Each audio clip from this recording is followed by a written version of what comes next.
أعوذ بالله من الشيطان الرجيم بسم الله الرحمن الرحيم. Chers frères, chères sœurs, chers amis, Assalamu alaikum wa rahmatullahi wa barakatuh. La beauté ou l'envie d'être beau ou d'être belle est une qualité qu'un être humain a dans son cœur et qu'il désire de développer ceci au courant de sa vie. La beauté, évidemment, c'est un attribut qu'Allah a, parce qu'Allah est beau et il aime le beau. Souvent, un synonyme qui vient à l'esprit de la perfection, c'est la beauté. Ou c'est souvent lié, si ce n'est pas considéré comme un synonyme, mais c'est souvent lié avec quelque chose de parfait, c'est quelque chose de beau ou d'une chose impossible à décrire due à cette beauté qui émane de la chose. Mais la perfection a plusieurs aspects, dont l'un des aspects de cette perfection, c'est la beauté. Pourquoi je vais parler de la beauté? Parce que nous comprenons que grâce à la compréhension de ce qu'est beau et l'un des attributs d'Allah subhanahu wa ta'ala qui est la beauté, c'est que nous allons développer un comportement qui va être également axé avec cette beauté. Par exemple, nous avons dans un hadith qui a été raconté par Qatada, c'est que Allah n'a jamais envoyé un prophète qu'il n'ait pas eu un beau visage et une belle voix. C'est que tous les prophètes envoyés, incluant les saints imams, avaient une beauté physique d'une description qui est extraordinaire. Que c'est grâce à cette apparence d'une qualité se rapprochant des attributs d'Allah subhanahu wa ta'ala, ils ont pu faire entendre le message d'Allah, appeler et inviter les gens à la bonne parole. L'intérieur, lorsque c'est un intérieur qui est beau, va refléter sur le physique. Et vice-versa. Lorsque le physique est beau, l'intérieur également va se changer au fur et à mesure. Mais je veux faire bien comprendre que la compréhension de la beauté, c'est quelque chose de très réciproque et très dépendable à la culture et la façon de voir les choses. Mais il y a des points communs qui sont des points communs universels, qu'on comprend très bien que quelque chose de beau, il peut être beau dans une culture X ou une culture Y. Et c'est pour ça que les enseignements d'Ahlul Bayt nous font bien comprendre que pour être beau, il faut suivre certaines règles. Et il est plus que mustahab et fortement recommandé de suivre ces règles pour pouvoir être beau ou belle pour une croyante. Par exemple, le noble prophète sallallahu alayhi wa sallam aimait la couleur blanche. Il portait souvent le blanc, surtout pour aller à la mosquée. C'était un blanc immaculé. Le blanc était tellement blanc qu'on dirait une lumière qui sortait de ce blanc. Évidemment, le nour et la lumière de la foi du noble prophète n'a rien à voir avec la foi défaillible et des êtres humains qui sont pécheurs. Mais je peux dire que, simplement pour insister que la couleur blanche, c'est une chose que le noble prophète aimait. Évidemment, il y a d'autres couleurs également, mais pour aller à la mosquée. Il se peignait souvent, il se brossait les dents, il se parfumait, il adorait et il aimait beaucoup le parfum. D'ailleurs, une des dépenses qui étaient calculées dans ses dépenses personnelles, c'était le parfum. J'insiste sur le parfum, c'est parce que le parfum, c'est une tradition des prophètes. Al-'itru min sunan al-mursalin. C'est que tous les prophètes mettaient du parfum et se parfumaient. D'ailleurs, il est très recommandé de se parfumer lorsqu'on fait la prière et lorsqu'on va à la mosquée. D'ailleurs, nous avons des traditions sur le parfum. Pourquoi et quand devrait-on mettre le parfum? L'imam Kazem alayhi salam disait: un croyant ne doit pas quitter la maison sans s'être parfumé. S'il n'est pas capable financièrement de se parfumer, il se parfume une fois tous les 2 jours. Et si encore c'est quelque chose d'impossible, il se parfume au moins tous les vendredis. Donc le parfum est important, mais il faut mettre l'emphase que le parfum doit être pour une intention divine, pour donner cette personnalité et cette dignité à l'être humain. Nous voyons, il y arrive d'une manière naturelle qu'une personne portant un certain genre de parfum ou une certaine odeur se fait rappeler souvent ou est liée souvent avec cette odeur. C'est pour vous comprendre l'importance du parfum et l'importance de cette personnalité qui se forme également avec l'odeur qu'il porte.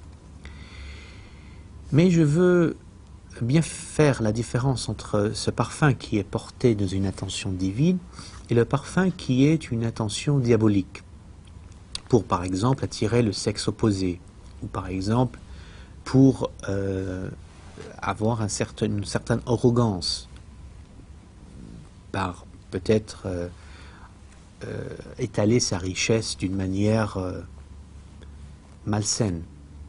Et les femmes ne doivent pas non plus porter ou mettre du parfum d'une manière à attirer l'attention des hommes et des gens qui est considéré comme zina, selon un hadith de l'imam Ali alayhi salam. Si une femme se parfume et attire l'attention des hommes, et que les hommes ensuite, à cause de cette odeur de parfum, et développent des péchés. Donc c'est sur le parfum. Maintenant nous avons le vêtement. Le vêtement est quelque chose également de très important, de savoir choisir le genre de vêtement qu'on veut porter. La couleur du vêtement, la propreté de ce vêtement, le repasser par exemple, d'être impeccable devant la société. D'ailleurs, nous voyons que la personnalité reflète avec ce port de vêtements.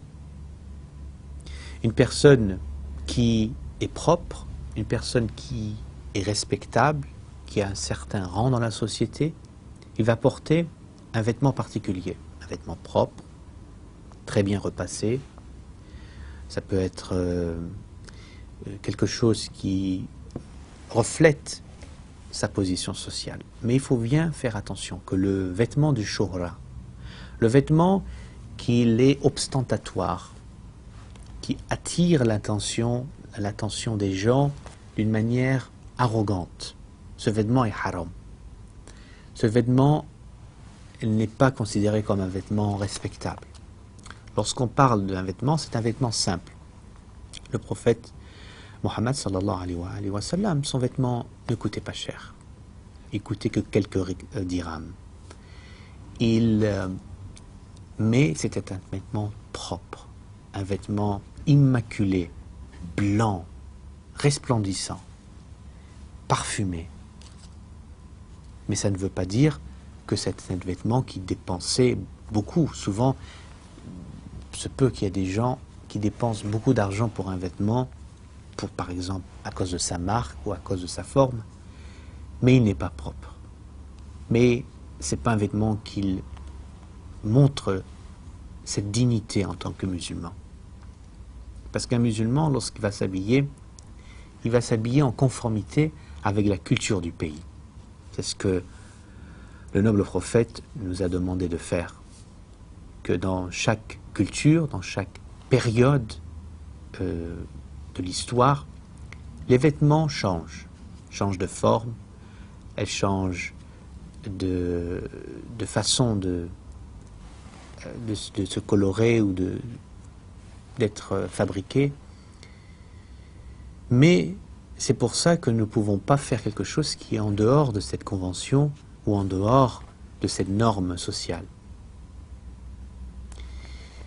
tout en respectant les règles de l'islam, tout en respectant ce hijab et cette façon de s'habiller pour les femmes et pour les hommes. Par exemple, je peux vous donner un exemple de cette apparence de vêtements qui est dit par Hamad ibn Othman, qui a raconté, je vous lis donc cette narration. J'étais en présence d'Abu Abdallah al-Sadiq quand un homme lui a dit qu'Allah te bénisse. Vous avez dit qu'Ali ibn Abi Talib alayhi salam portait des vêtements rudes et portait une chemise qui ne coûtait que 4 dirhams et des choses similaires. Mais nous voyons que vous portez de beaux vêtements. Alors l'imam lui répondit, Ali ibn Abi Talib portait selon son époque et sa situation. Et s'il le portait aujourd'hui, les gens se moqueraient de lui. Donc, par conséquent, le meilleur vêtement, c'est le vêtement qu'on porte selon son époque et l'endroit où on habite.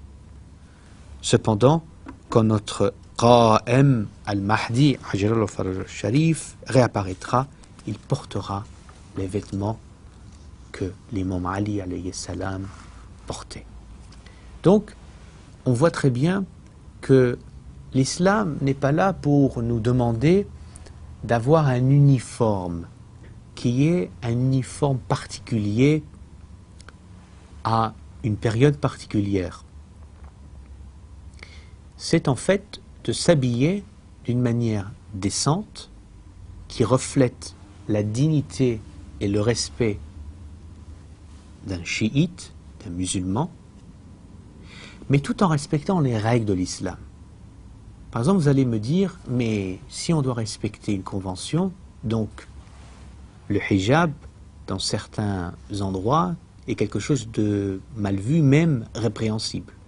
Là, je peux vous dire que c'est la ligne rouge.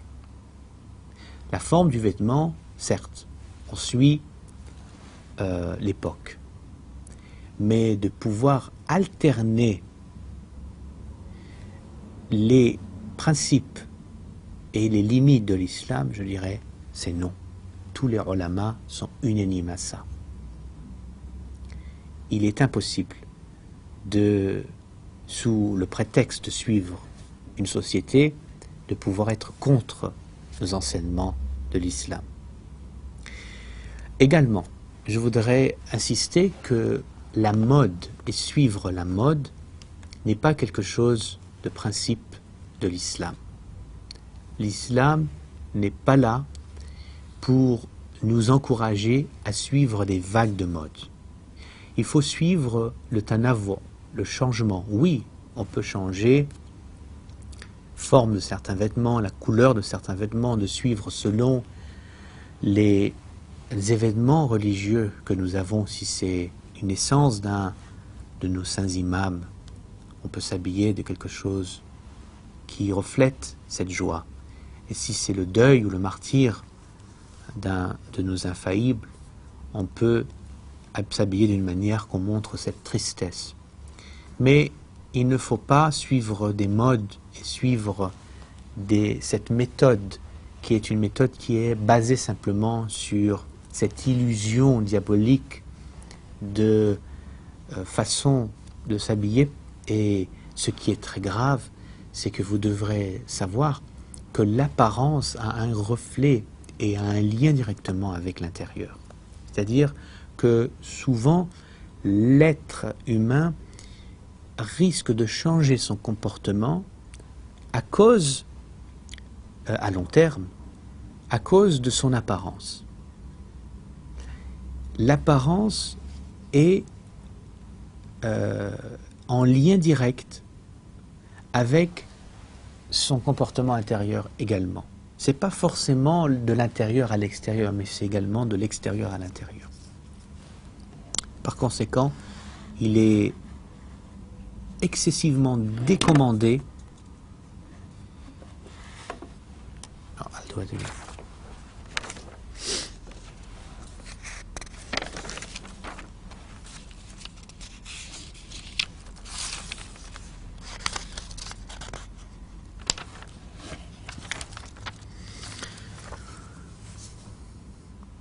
Par conséquent, il est excessivement décommandé ou déconseillé de suivre une certaine mode. Maintenant, il y a peut-être des questions sur alors comment et pourquoi il y a des hadiths qui demandent de suivre des sunnas ou des traditions, de s'habiller de certaines façons. Voilà. La sunna du prophète Mohammed sallallahu alayhi wa sallam, c'est une tradition qui est mustahab pour certains endroits, pour certaines périodes, pour certaines manières. C'est-à-dire que lorsque nous voulons vivre dans une société qui s'habille d'une certaine manière, nous allons respecter les règles islamiques en premier, s'habiller le plus possible pour s'intégrer à la société, mais il y a des sunnas, il y a des vêtements où ils sont traditionnels, ou une tradition prophétique, et c'est mustahab de le porter. Par exemple, lorsque nous avons une cérémonie religieuse, lorsque nous allons dans la mosquée, où nous voulons le vendredi aller à la prière, etc., etc., qui nous permet de se rapprocher de cette tradition. Mais vous allez me poser la question sur alors les vêtements de la sunna du prophète sallallahu alayhi wa sallam. Est-ce que nous devrons le porter ou pas? C'est mustahab de suivre et même recommandé de suivre les traditions prophétiques. Mais il faut bien comprendre que le vêtement qui sont des vêtements de sunna, ils se portent d'une manière que ça ne devient pas ostentatoire, que ça ne devient pas riya, de montrer quelque chose par provocation. Ça donne, au lieu de donner de bonnes choses positives, pour la da'wa par exemple, ça ne donne qu'en fait une déchirure, une distance, un éloignement à la société, un isolement. Ils peuvent être portés pour certaines occasions. Ils peuvent être portés, par exemple, des occasions religieuses, le vendredi pour aller faire la prière, etc. Mais dès qu'il est porté d'une manière pour être d'une manière ostentatoire dans la société, dont cette intention qui est intention divine va être tournée à une intention de provocation qui n'est pas acceptable en islam. Donc, le meilleur vêtement, khayrul libas, kull zaman libas ahlihi. Tous les meilleurs vêtements que nous puissions porter, c'est le vêtement que nous habillons selon notre temps et l'endroit que nous habitons, pour éviter d'être la risée de la société, pour être intégré à la société. D'ailleurs, nous voyons, lorsque le noble prophète, le prophète Mohammed sallallahu alayhi wa sallam, s'asseyait à table, il était à terre, à table pour manger, lorsqu'un invité venait pour le voir, il avait des difficultés de savoir qui était le noble prophète. Le prophète était avec les gens. Mais si on regarde de plus près, on voit que le noble prophète, c'est celui qui a cette lumière qui sort du cœur, cette lumière qui sort de son visage, de ses paroles. Mais dans le vêtement, est un vêtement comme les autres. C'est dans ce point que j'ai insisté pour le vêtement, qu'un bon musulman doit s'habiller selon son époque, tout en respectant les règles de l'islam et la dignité de l'être humain. Alors, il y a des interdits dans les vêtements. Par exemple, un homme ne peut pas s'habiller comme une femme, ou avoir des accessoires de vêtements qui sont des accessoires plutôt féminins. Un homme ne peut pas s'habiller avec un tissu qui est la soie, avec de l'or. Il ne peut pas s'habiller avec des grandes marques qui dépensent beaucoup d'argent pour un vêtement qui est d'une qualité moyenne, même médiocre, mais simplement parce qu'il a une marque qui reflète ce vêtement, donc il va payer une somme immense pour un vêtement moyen ou médiocre, qu'avec un prix beaucoup moins cher, il pouvait acheter un vêtement d'une meilleure qualité et même plus joli de ce qu'il porte.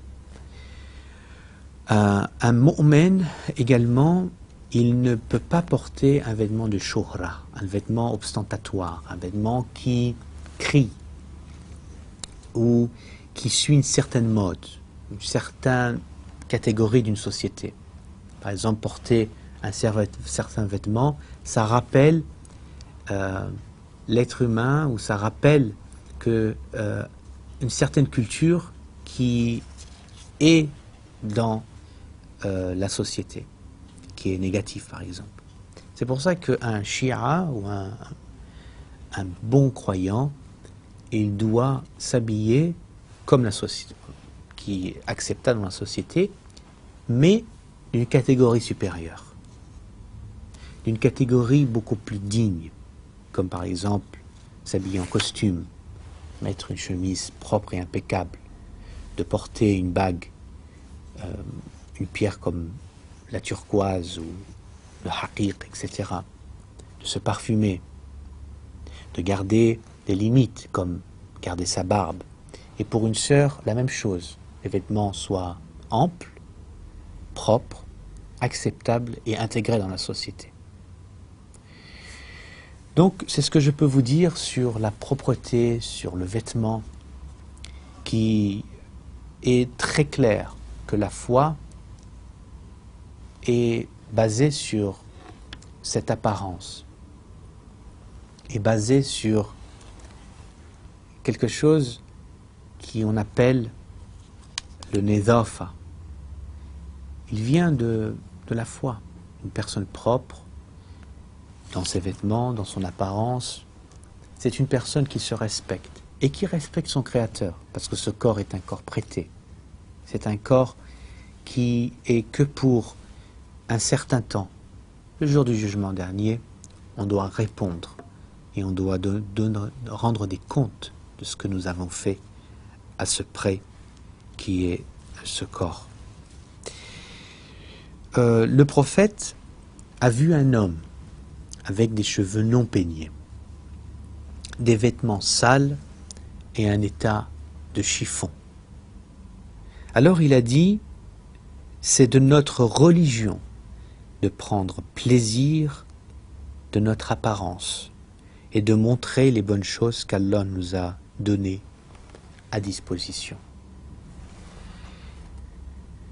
Il est très étonnant qu'un mu'min, ou on peut dire un multazem, un pratiquant, se délaisse dans son apparence vestimentaire, son apparence de propreté, et se laisse aller en disant que peut-être ce n'est pas la peine autant de s'occuper de soi-même parce qu'il y a d'autres choses à faire. On voit très bien que le noble prophète lui-même l'a réprimandé. il a insisté que le fait de se délaisser, c'est de manquer respect à son Créateur, de manquer de respect avec la société. Quelqu'un qui manque d'un effort, qui développe une paresse intérieure. Et c'est un problème intérieur, parce que lorsque nous allons et nous analysons un peu plus en détail pourquoi cette personne ne prend pas soin de son apparence, c'est que nous allons peut-être voir qu'il a certaines maladies dans son cœur, ou même une faiblesse dans sa foi, qui ne lui permet pas de garder toujours contact avec les enseignements de Ahlul Bayt.